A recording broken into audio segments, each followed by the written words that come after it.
आदरणीय साथियों एवं आदरणीय बहनों, प्रणाम। समस्याओं का कोई साइज नहीं होता। आपकी समस्या हो सकता है कि आप उसे बहुत बड़ी मानते हो, वही समस्या दूसरे के सामने हो सकता है कि कोई मायने ना रखती हो,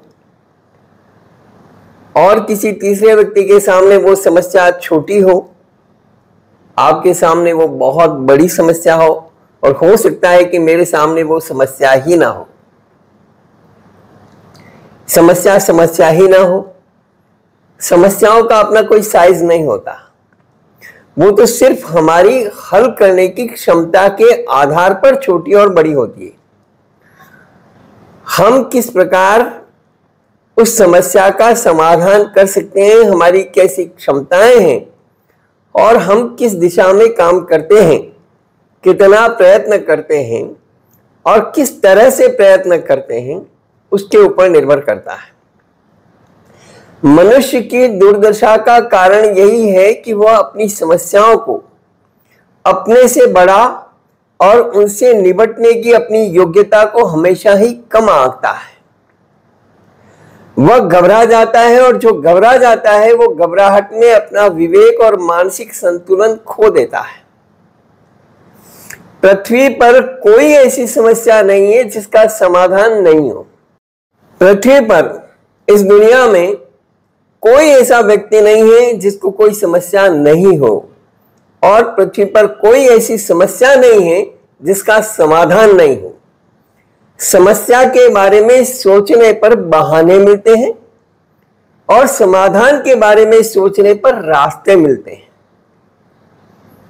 जिंदगी को आसान नहीं, बस खुद को मजबूत बनाना पड़ता है।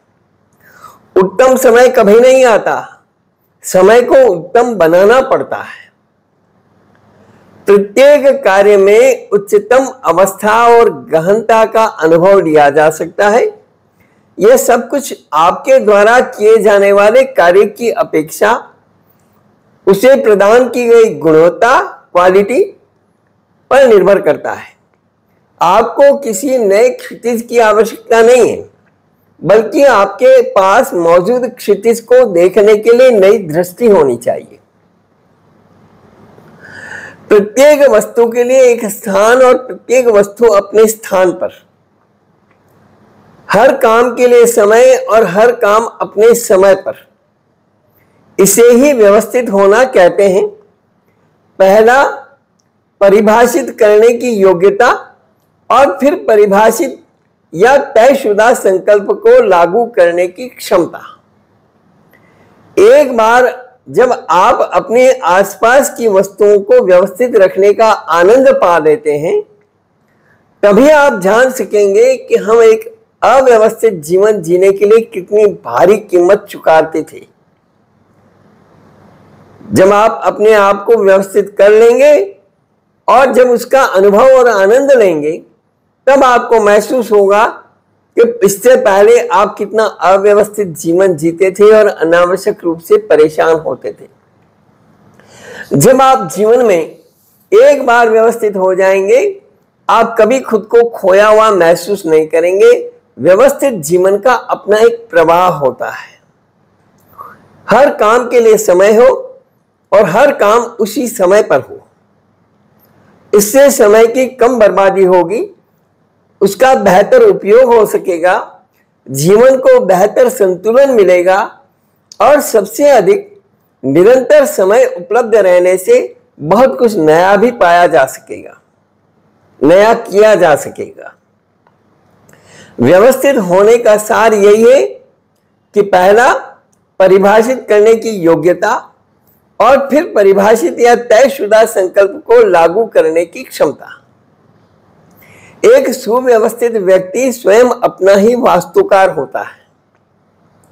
हम अपने लिए उपलब्ध प्रत्येक संसाधन, स्थान, समय और वित्त आदि के साथ अपने ही वास्तुकार हो सकते हैं, और होना चाहिए। समस्या और चुनौती शब्द में जमीन आसमान का अंतर है। मनुष्य की दुर्दशा का कारण यही है कि वह समस्याओं को अपने से बड़ा और उनसे निपटने की अपनी योग्यता को हमेशा कम आंकता है। धरती मां कभी भी बीज के प्रति अपना मोह नहीं दर्शाती है। वह बीज के अंकुरित होने की प्रक्रिया को कभी सरल नहीं होने देती। बीज को अंकुरित होना ही पड़ता है और धरती की ओर से सामने आने वाले प्रतिरोध का सामना भी करना ही होता है ताकि वह मिट्टी से फूट करके बाहर निकले। ठीक इसी तरह सभी महान व्यक्ति साधारण मनुष्य ही थे जो परिस्थितिवश महान चुनौतियों के संपर्क में आए। इतिहास उन साधारण मनुष्यों की गौरव गाथाओं से भरा पड़ा है जिन्होंने चुनौतियों को सहर्ष स्वीकार किया, अपने नियंत्रण से भी परे दिखने वाली ताकतों पर जीत हासिल की और विजेताओं के रूप में सामने आए। इसलिए समस्याओं का रोना कभी ना रोएं, समाधान खोजने के लिए निकले, समाधान खोजने पर तत्पर हो। समस्याएं यदि देखते रहेंगे तो आपको बहुत सारे बहाने, बहुत सारी नेगेटिव कल्पनाएं, नकारात्मक सोच मिलता रहेगा। समाधान के लिए प्रयास शुरू करेंगे, उस पर चिंतन शुरू करेंगे तो बहुत सारे रास्ते नजर आने लगेंगे और उन रास्तों की खोज में, उन रास्तों पर चल करके और सफलता हासिल कर सकेंगे। इस वीडियो में इतना ही। कहने का अभिप्राय यही है कि हम घबराएं नहीं, समस्याओं से घबराएं नहीं। हर समस्या का समाधान है। कोई दुनिया में ऐसी समस्या नहीं है जिसका समाधान न हो। इस वीडियो में इतना ही। धन्यवाद।